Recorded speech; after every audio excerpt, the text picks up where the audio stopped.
Hello everyone, my name is Mabel Menard and I am the Interim Director of the Chinese American Museum of Chicago. On behalf of the museum, I would like to welcome you to the only Chinese American museum in the Midwest at today's press conference, commemorating the repeal of the Chinese Exclusion Act of 1882, 80 years ago tomorrow.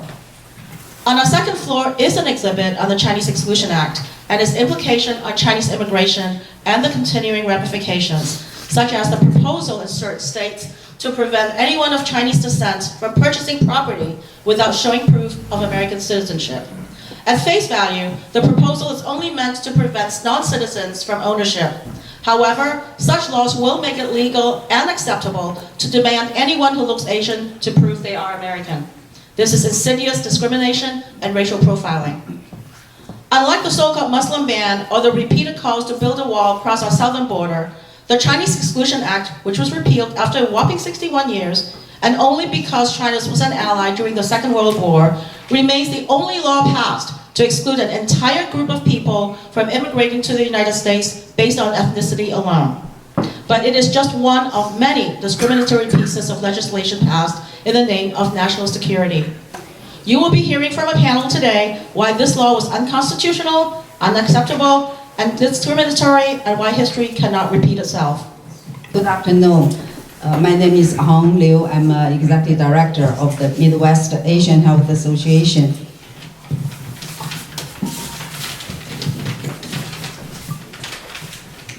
First, welcome to the press conference on the 80th anniversary of the repeal of the Chinese Exclusion Act.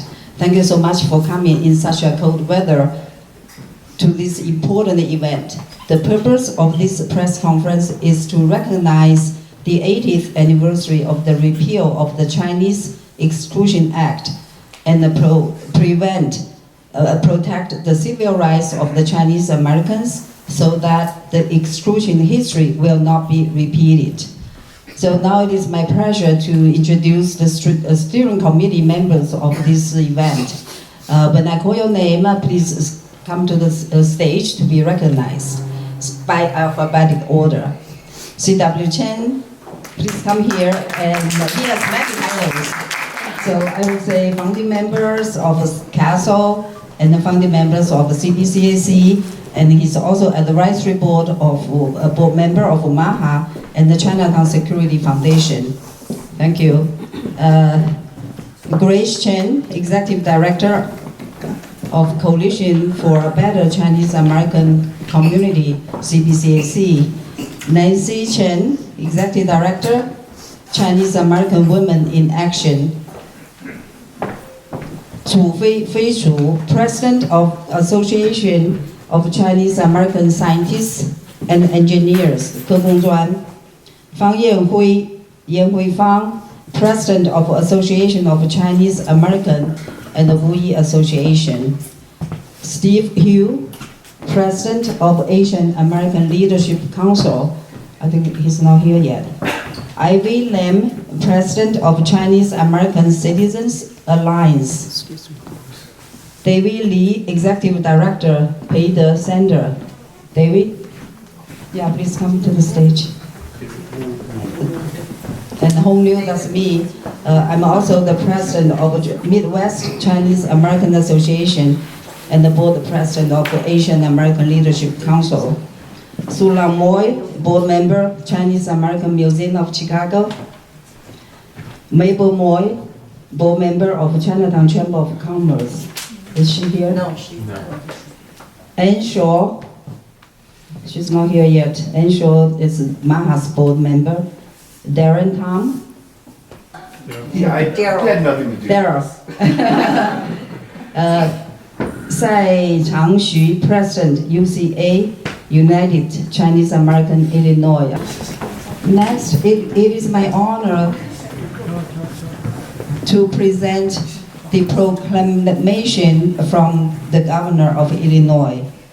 Proclamation presented this 28th date of November 2023. Thank you for Nancy and Grace that advocate and draft and advocate for this proclamation from the governor. So I'm going to just read it. whereas after playing a critical role in the completion of Transcontinental Railroad in 1869, Chinese workers faced discrimination, hostility, and violence in the 1870s West. And whereas in 1882, the United States Congress passed the Chinese Exclusion Act, which barred Chinese immigration and naturalization. And whereas the Chinese Exclusion Act was repealed by the Magnuson Act in 1943 as the wartime gesture to China during World War II. And whereas in 2021, Illinois became the first state in the nation to require the teaching of Asian American history, so these acts and other moments will not be lost in history. Therefore, I, J.P. Pritzker, Governor of the State of Illinois, do hereby recognize the 80th anniversary of the repeal of the Chinese Exclusion Act, signed by J.B. Pritzker, Governor, State of Illinois. Thank you so much. Thank you, Nancy. Thank you, Dr. Hello, everyone. Good afternoon. And today I want to recount with you a chapter in American history that has a profound significance in our nature's immigration history. And that is the Chinese Exclusion Act that was enacted in 1882. And this legislation marked a pivotal moment in the immigration narrative of the United States. To fully comprehend the impact of the Chinese Exclusion Act, we must look back into the historical content that gave rise to the enactment. In the mid-19th century, a wave of Chinese immigrants, mostly from southern China, mostly from poor villages in southern China, sought better economic opportunities across the Pacific and came to the United States, just like generations of people that arrived in the US seeking better opportunities. They initially worked in the gold mines and then later in agricultural and construction work. The Transcontinental Railroad showcased their labor and expertise in a monumental project that linked the east and the west coast of our nation at that time. From 1863 to 1869, roughly 15,000 Chinese workers helped build the Transcontinental Railroad. Sadly, the photo of the laying of the Golden Spike in Promontory, Utah, which commemorates the meeting of the eastern part and the western part of the Transcontinental Railroad, did not have one single Chinese person in the picture. As competition for jobs intensified during this time, anti-Chinese sentiment also intensified. Fears of job displacement and cultural clashes found expression in discriminatory practices. In 1875, Congress passed the Page Act. Some of you may have heard of the Page Act, and that's actually the first act that marked the end of open borders in the United States. That law effectively barred all East Asian women, including Chinese women, from entering the United States. And 7 years later, the Chinese Exclusion Act, formally known as the Immigration Act of 1882, was signed by President Chester Arthur into law on May 6, 1882. And the law provided a 10-year ban of skilled and unskilled Chinese laborers from entering the United States. The few non-laborers that were allowed entry, such as diplomats, scholars, and merchants, so you may notice that those are the only people during this time that can come. In history books, you will note some of these important scholars and diplomats and merchants. But those that were allowed entry faced stringent requirements, including obtaining certification from the Chinese government to prove their qualifications, or if a Chinese resident who's already in the United States needed to leave the country for whatever reason, like visit their families, they were required to obtain recertification to re-enter. And this created an atmosphere of uncertainty and hindering their ability to maintain connections with their homeland. And as the Chinese Exclusion approaches expiration in 1892, remember it was originally just a 10-year ban, Instead of dismantling discriminatory practices, Congress extended the exclusion for another 10 years through the Geary Act and intensifying scrutiny and restriction for those already in the country. And in 1902, the Geary Act was expanded to cover Hawaii and the Philippines, so further deepening the roots of discriminatory practices against the Asian American community. And in 1904, the exclusion was made permanent. And with so few opportunities to legally enter the US, some Chinese immigrants came to the country without accurate documentation, and they used what was known, or is known now, as the paper son system. And I think that many of you have heard of it before, and we were originally hoping that one of the paper sons can give their history and their story, and you will hear more about that. The museum has a paper son exhibit. But the majority of the paper sons arrived through Angel Island, which was a processing station that opened in 1910 in San Francisco, off of the coast of San Francisco. And many Chinese nationals were held there for months and even years, awaiting processing to be allowed into the United States. And today we can still see the poems that are carved into the soft wooden walls of what used to be the detention cells on Angel Island, expressing disappointment, anger, homesickness. During the exclusion era, Chinese were not allowed to become naturalized citizens. So to prove that someone was born in the United States, much of the documentation was based on oral evidence given by existing Chinese residents during court challenges. Included in these documents were details of family history and village life. And these were the first set of documents that the paper sons would either purchase or get from somebody else in order to come from China to the United States. One key historical moment that allowed for more paper sons to come came after the earthquake of 1906 in San Francisco, when most of the documentation that were in the US were destroyed. So that enabled many more Chinese to claim native birth citizenship and enabled more people to come. With no written records to contradict them, many Chinese residents used oral history, and they but first they had to go through intense interviews by immigration officers when they came through stations such as Angel Island. As was alluded to earlier a couple times, the significant turning point came in 1943 during World War II. Recognizing China as a crucial ally, Congress repealed the Chinese Exclusion Act, but that was not the opening of more Chinese immigrants to come, because even though the act was repealed, the number of Chinese that were allowed to come to the US were 105 per year. Not much larger than the crowd in this room, maybe twice as much. And so it wasn't until 1965, when Congress passed the Immigration Act, that a new system emerged with a range of provisions for immigration based on family reunification, employment, and refugee and asylum status. And this immigration system is still largely what is in place today. These were the categories that would allow you to come to the US, being employment, family reunification, refugees, and asylees. And there were some tweaks in 1990 that introduced a flexible worldwide cap on visas, but largely the same system. So as you can see, the Chinese Exclusion Act was not just one historical event, because it had implications throughout the time between 1882 and 1943, and also until today. From the late 1880s until the 1960s, Chinatowns across North America were populated mostly by working men, with hardly any women and children.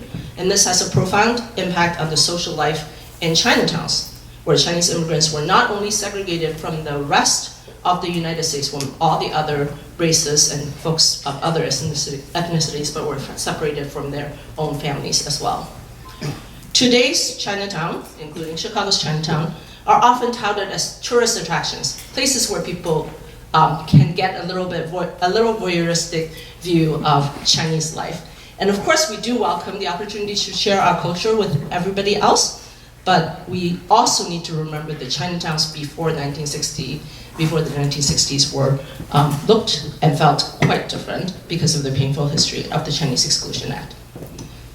And I know that that's a long history lesson, but I think as we reflect on the impact of the Chinese Exclusion Act, we should also note that there are lessons for us today. And for the lessons for us today, I'm going to turn over to my friend Nancy Chen, the president and founder of Chinese Women in Action, Chinese American Women in Action, who will tell you about the lessons. As Grace said, I am president of the Chinese American Women in Action, CAWA.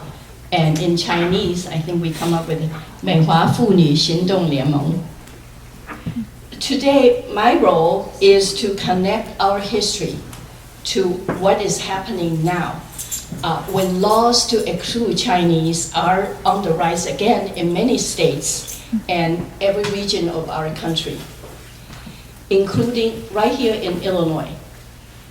When the Chinese Exclusion Act became law in 1882, it was driven by the fear of economic competition from Chinese and other Asian immigrant workers on the West Coast who were seen as threats to white workers. In 1913, California passed the Alien Land Law to prohibit Asian immigrants from owning properties because they were barred from citizenship. 15 other states followed with similar laws, banning land ownership, and many of these laws even included children of Asian immigrants. So luckily, the alien land laws were later ruled as unconstitutional. Today, Chinese Americans and Chinese nationals are dangerously facing the same discrimination again. In 2022 and 2023, 36 states have considered prohibition or restrictions on property ownership, specifically against Chinese who are not citizens. 15 states have passed some type of law for prohibiting the sales of residential business or agricultural property to Chinese nationals and other visitors or Chinese-owned companies and more. And here in Illinois, a bill, and many of you are not aware, I just happened to see it, that was introduced by Representative Chris Miller, HB 1267. That would have given the governor authority to prohibit any non-citizen from buying any real property in Illinois. And the bill also would have established a commission to recommend ways to make it harder for non-citizens to buy property. So the fight for our rights to ensure that we are never excluded again is upon us. It's literally in our backyard because one of the co-sponsors of HB 1267 is Representative Amy Grant of Wheaton, and I live in her district, as well as many other immigrants in that district. So these discriminatory bills, specifically targeting Chinese who live in the United States in the name of national security, are bipartisan, make no mistake. One of the leaders to block foreign ownership of farmland is a Democrat, U.S. Senator John Tester of Montana. The notion that ethnic Chinese people in the United States, including Chinese-born and naturalized citizens, can never be true Americans because they are innately loyal to China, has been deeply ingrained into US politics since the 1800s. It has revived over the past few years after COVID and after the so-called China Initiative that has swept up Chinese American scientists at major universities and research centers who have been harassed and persecuted, but then eventually found innocent or not guilty. So if these laws pass and are implemented, we will all be subject to extra scrutiny if our names are Chen or Wang or Li, and if we have an accent or that we look Asian. So real estate agents can be fined for illegal transactions or anything that's seen illegal.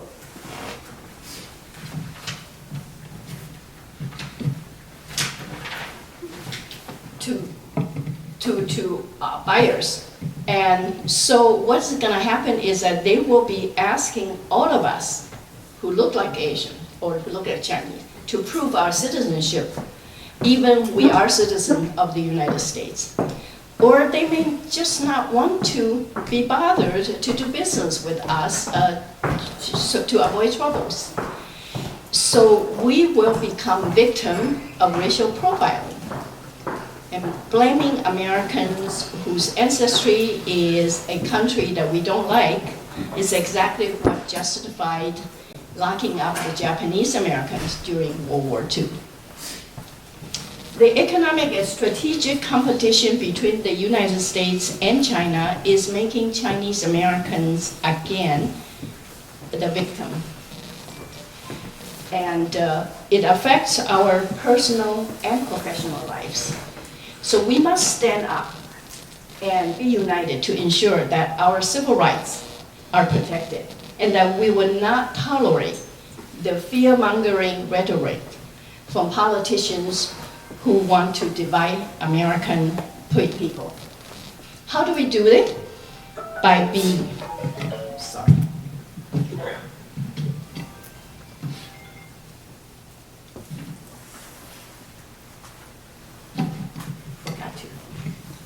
Silence my phone.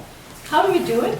By being informed about national development and the leadership actions like those of the organization here today that are taking.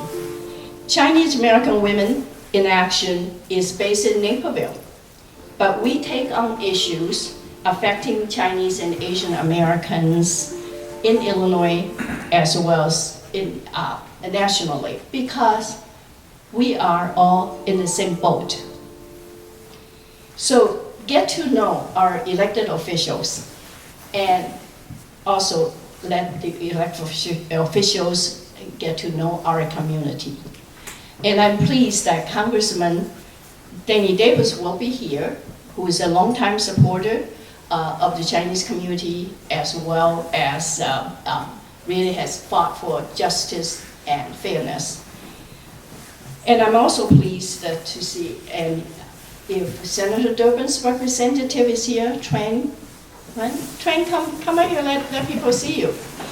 Tran is the Chicago director of Senator Durbin's office.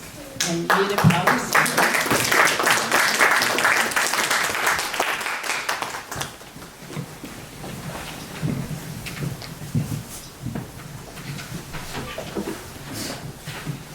We cannot do the work alone.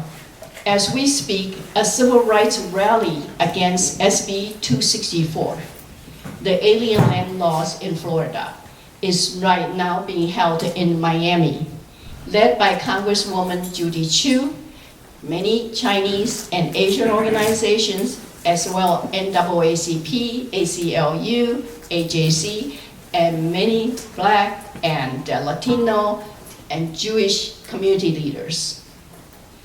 And next year is a big election year, so we are going to have to get out to vote at the local, at the state, and federal levels.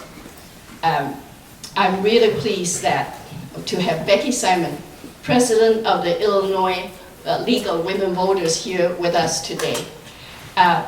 The League is the oldest institution fighting for American women's rights to vote over 100 years ago. But unlike 100 years ago, we are no longer isolated and alone in our pursuit of justice and equal rights. We need to build coalition within our own community as well as outside our communities and to support one another. President Roosevelt repealed the Exclusion Act 80 years ago, but we are still fighting to belong here. Our future is in our own hands. So let's work together to support each other and to make sure that history will not repeat and that we will never be excluded again. Thank you very much.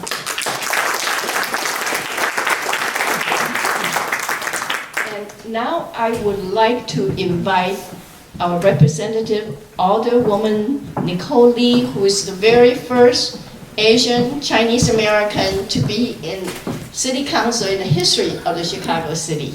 Good to see everybody here today. And unfortunate that this even existed, that we have to celebrate this anniversary. Let me say that. I'm gonna pick up where everybody's sort of leaving off. And I love the history, the connection to where we are today, and the future that, frankly, I represent.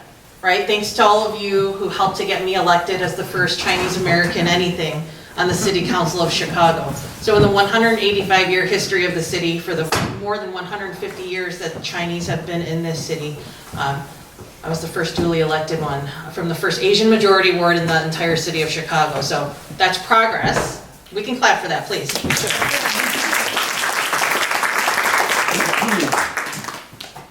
And as someone who was born and raised in this community, my great-grandfather, who I never got to meet, came to this country first, like so many of our forefathers did, to make a better life. To make a better life for their children and to have better futures for whoever was to come. And we see that repeating itself right now too, right? So we're a country of immigrants, and what we see happening currently with the legislation that's happening in some of these more conservative states is it's really quite alarming. That in 2023, that there's a movement afoot to exclude yet again people, and especially the Chinese. I feel as I've listened to the history lesson here that we've been the only group targeted in this way. And what we do for one can happen to another, right? So if we don't all band together to defend our rights to own property, to live a life here, to become citizens of this country in the process, what will we have left?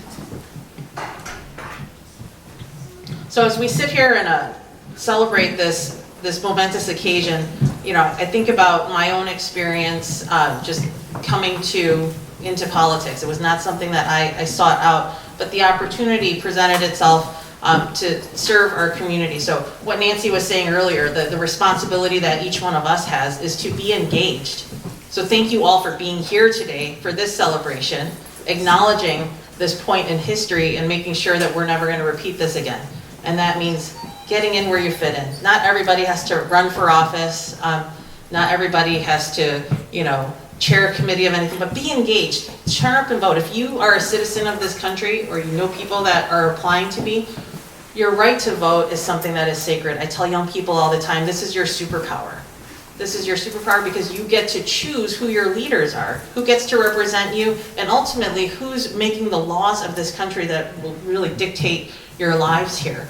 So I encourage all of you who are here, come to the next event and bring 2 more friends.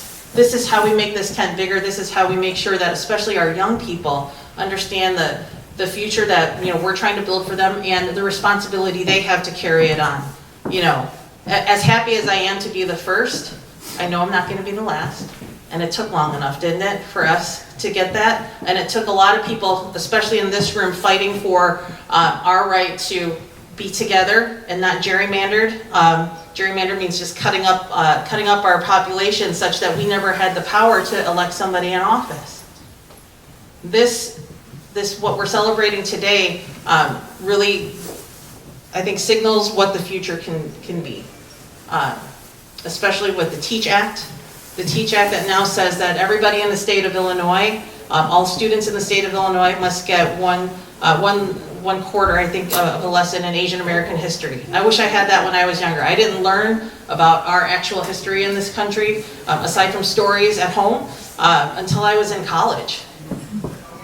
I mean, it's very scary actually to think about the number of stories that are in histories that are not shared with our young people, because how are they supposed to know, as Nancy was saying, where to go in the future if we haven't looked back at the past to acknowledge that. So I'm going to read a resolution that I filed with the city as well, and then I'm going to get out of the way because I see some other guests coming in now. This is a proclamation on the 80th anniversary on the repeal of the Chinese Exclusion Act. Whereas the Chinese Exclusion Act, signed into law in 1882, represented a dark chapter in American history by imposing discriminatory restrictions on Chinese immigrants, perpetuating prejudice, and contributing to systematic inequality. And whereas the Chinese Exclusion Act was the first federal law in U.S. history that explicitly restricted immigration based on a specific nationality or ethnic group. And whereas the Chinese Exclusion Act was officially repealed on December 17, 1943, marking a significant moment in our nation's commitment to rectifying the past injustices and promoting equality for all. And whereas the 80th anniversary of the repeal of the Chinese Exclusion Act provides an important occasion for the reflection on the progress made in dismantling discriminatory practices and advancing the principles of diversity, inclusion, and justice. And whereas the Chinese American community has played an integral role in the growth and vibrancy of Chicago and the United States at large, contributing significantly to its cultural, economic, and social development.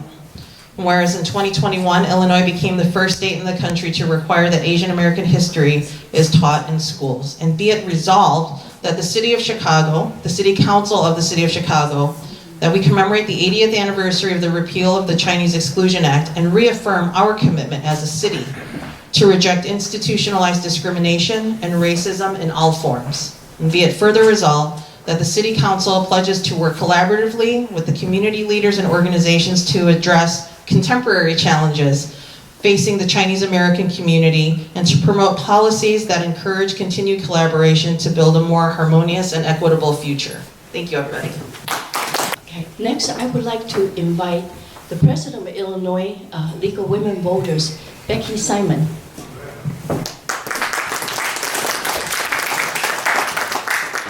Thank you, Nancy, and thank you to the Chinese American Museum of Chicago for shining a light on this important page in the history of diversity in America.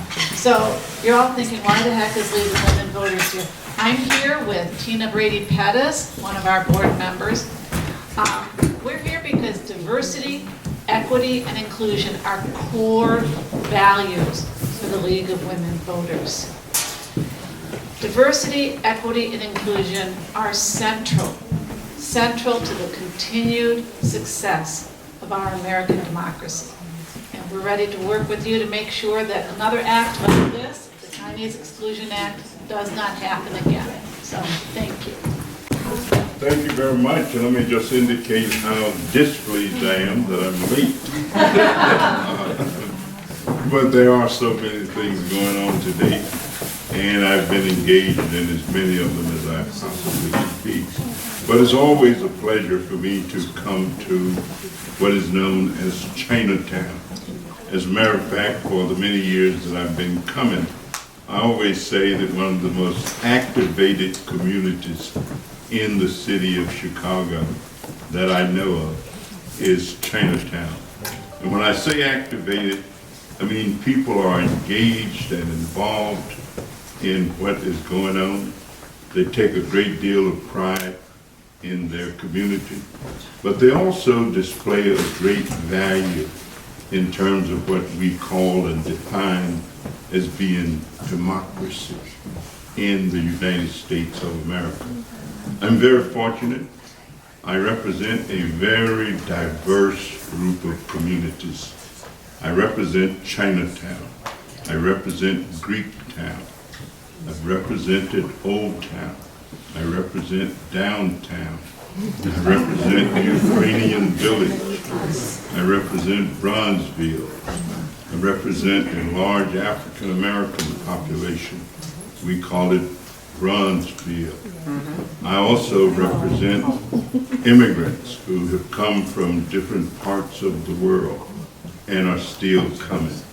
It's my position, and it always has been my position, that America is big enough, broad enough, encompassing enough for all of us. I think that I kind of picked up my philosophy about that when I was a child reading a poem by a woman named Emma Lazarus, who said, "Give me your tired, your huddled masses, teeming to be free."